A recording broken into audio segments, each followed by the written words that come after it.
Hello बच्चों, my name is Vivek and मैं आपको ई पाठशाला चैनल पर क्लास 6 की सिविक्स बुक का पहला चैप्टर पढ़ा रहा था, अंडरस्टैंडिंग डाइवर्सिटी। ये वीडियो का सेकंड पार्ट है। अगर आपने अभी तक फर्स्ट पार्ट नहीं देखा तो पहले जाकर उसे देखिए।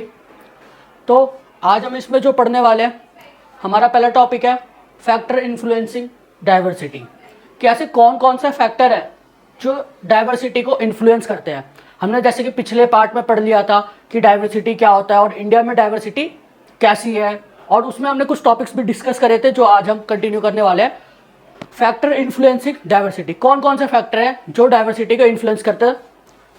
Historical geographical factor are the two factors that influence the diversity of reason.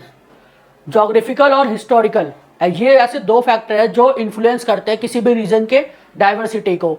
और ये हम जान सकते हैं कि कैसे करेंगे, उसके लिए हमें आगे देखना होगा। Life of people near the sea is different from the people in near a mountain area. जो लोग माउंटेन में रह रहे हैं उनकी लाइफ डिफरेंट होती है उन लोगों से जो लोग सी के पास रह रहे हैं।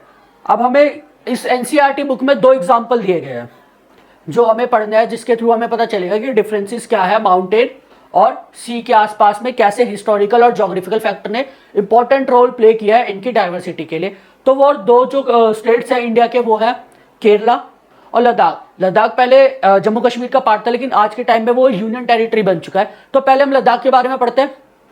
तो चलिए स्टार्ट करते हैं। Ladakh Ladakh is a desert in the mountains of the east of Jammu Kashmir. Ladakh एक ऐसा डेजर्ट है जो माउंटेन्स में है। माउंटेन्स पे है तो ऑफकोर्स उसका एल्टीट्यूड हाई होगा। एल्टीट्यूड हाई होगा तो ऑब्वियसली वहां पे ठंडी होगी, इसलिए उसको कोल्ड डेजर्ट भी कहा जाता है। वो जम्मू कश्मीर के ईस्टर्न, नॉर्थन ईस्टर्न साइड को पाया जाता है। ठीक है। Very little agriculture is possible here. यहाँ पे बहुत ही कम एग्रीकल्चर पॉसिबल है, बिकॉज यहाँ पे अब हमें पता ही है एल्टीट्यूड पे ये माउंटेनियस है, वहाँ की जो भी मतलब जमीन है वो उतनी अच्छी नहीं है कि वहाँ पे खेती करी जा सके, वहाँ पे चीजें उगाई जा सके। तो इस वजह से वहाँ पे बहुत ही कम एग्रीकल्चर होता है। This region does not receive any rain and it's covered in snow for a large part of the year. वहाँ पे जल्दी से बारिश होती नहीं है और साल के आधे महीने या उससे ज़्यादा स्नो से घिरी रहती है। वो पूरी ज़मीन किससे? स्नो से घिरी रहती है। स्नो यानी बर्फ से घिरी रहती है। People here keep sheeps and goats. अब वहाँ पे एग्रीकल्चर तो हो नहीं रहा है। अब एग्रीकल्चर नहीं होगा तो लोगों को जीने के लिए, अपने खर्चे निकालने के लिए, कुछ खाने के लिए किसका सहारा लेना पड़ेगा? एनिमल का। तो वहाँ पे रेयरली जिसको पालते थे वो दो तीन ही एनिमल्स थे, जिसमें से शीप था, गोट था और एक होती थी डॉस, जो याक काउज होती है, फीमेल याक, उन्हें पालते थे। क्यों? क्योंकि वो सामान को एक प्लेस से दूसरी प्लेस ले जाने में, लाने में हेल्प करते थे। वो ढोते थे एक तरीके से सामान को। The goat in this region are special because they produce pashmina wool. यहाँ की जो गोट थी वो स्पेशल इसलिए थी क्योंकि वो पश्मीना वुल प्रोड्यूस करती थी।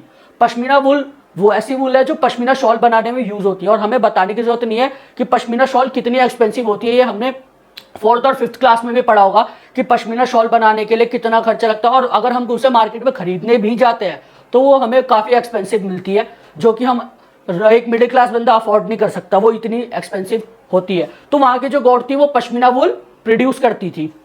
This wool is priced and pashmina shawl cost is a lot of money. जैसे कि हमने बताया वो बहुत ही ज्यादा एक्सपेंसिव। ऐसा नहीं है कि वो गोट की जो जितने भी बाल थे वो सर्दियों में निकाल देते। अगर सर्दियों में निकाल देंगे तो उनका जो भी है मतलब उन्हें सर्दी लगने लग जाएगी। तो जो गर्मी का सीजन आता है तब उसके बाल लद्दाख से निकाल कर वो लोग कश्मीर लेके जाते थे।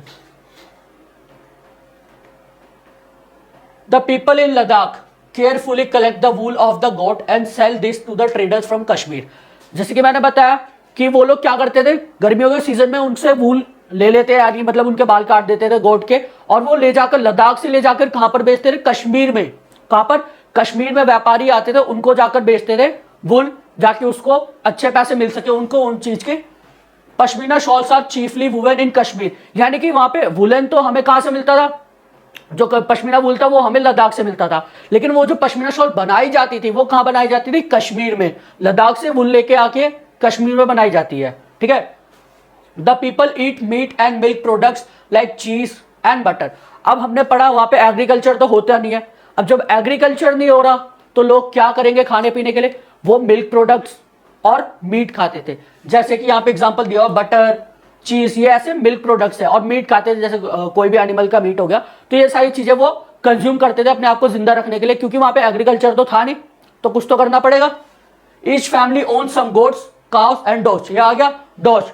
वहां पे हर एक फैमिली के पास काउस रहती थी, गोट रहती थी और याक काउस रहती है, जिन्हें डॉग्स कहते हैं। ठीक है। Being a desert did not mean that Ladakh did not attract this shares of trade. ऐसा नहीं है कि लद्दाख में डेजर्ट है तो वहां के जो ट्रेडर्स है उन्हें अट्रैक्ट नहीं करेंगे, ऐसा कुछ नहीं है। ठीक है। It was considered a good trade route as it had many passes through which caravans. ये जो पासिस दिख रहे हैं, ये जो लाइंस है, ये जो रूट है, जिस रूट से वो लोग ट्रेडर आते थे, कहा इसमें कहा गया it was considered a good trade root. ये जो रूट्स है इनको क्या कहा जाता है? पासिस। क्या कहा जाता है? पासिस। ये जो रूट्स है इनको क्या कहा जाता है? पासिस, जिसके थ्रू ट्रैवलर्स ट्रैवल करते थे। तब क्या होता है? Which caravans travels to the what is today called Tibet. वो लोग लद्दाख से ट्रैवल करके कहां जाते हैं? तिब्बत। जहां पे जब इंडिया के मैप में आप देखोगे तो ईस्टर्न साइड में, नॉर्थ ईस्टर्न साइड में, ऊपर जम्मू कश्मीर में लद्दाख है, तो लद्दाख के थ्रू वो लोग तिब्बत जाते थे ट्रेड करने के लिए। तो वो लद्दाख के रास्ते से जब जाते थे तो वो देखते थे कि यहाँ पे भी अच्छा ट्रेड हो रहा है, तो वो क्या करते थे? वो रूट्स उन्हें अट्रैक्ट करते थे ट्रैवलर्स को वूल खरीदने के लिए, पश्मीना वूल खरीदने के लिए, जो भी चीजें था। और कैरेट क्यों? क्योंकि वो जो ट्रेडर्स थे वो टेक्सटाइल्स कैरी करके रखते हैं। टेक्सटाइल्स यानी कपड़ों के मतलब फाइबर वगैरह, जैसे सिल्क, ये सारी चीजें। ठीक है। और बुद्धिज्म रीच द, अब हम बात करेंगे रिलीजन की। तो रिलीजन में हमने देखा ट्रेडर्स कैसे आते हैं, अब हम बात करेंगे रिलीजन्स की। वहां पे कौन से रिलीजन फेमस थे? Buddhism reach Tibet via Ladakh. अब हमें पता है कि जो बुद्धिज्म था, बुद्धिज्म धर्म था, बौद्ध धर्म, वो कहा इंडिया से ही निकला है। और हम देखते हैं आज के टाइम में बुद्धिज्म ज्यादा इन्फ्लुएंस चाइना, तिब्बत, इस तरफ के एरिया में है। तो हम ये कहेंगे कि जो बुद्धिज्म है वो लद्दाख के थ्रू ही तिब्बत में गया है। कैसे? लद्दाख के थ्रू तिब्बत में गया। Ladakh is also called little Tibet. जो लद्दाख है उसको लिटिल तिब्बत भी कहा जाता है। क्यों? क्योंकि उनका जोग्राफिकल फैक्टर भी लगभग सेम है और उनका रिलीजन भी वहां पे सेम फॉलो होता है। अगर आपने कोई स्टूडेंट गया होगा लद्दाख तो उसने देखा होगा वहां पे मोनेस्ट्रीज है जहां पे बुद्धिज्म रहते हैं, बुद्धिस्ट रहते हैं, पूजा पाठ करते हैं, जो भी है। अगला, Islam was introduced in this region more than 400 years ago. लगभग 400 साल पहले यहाँ पे इस्लाम धर्म भी इंट्रोड्यूस किया गया था। कहां पे? कहां की बात हो रही है? लद्दाख की बात हो रही है। And there is a significant Muslim population है। और ऐसा नहीं है कि यहाँ पे सिर्फ बुद्धिस्ट है, यहाँ पे मुस्लिम लोग भी रह रहे हैं।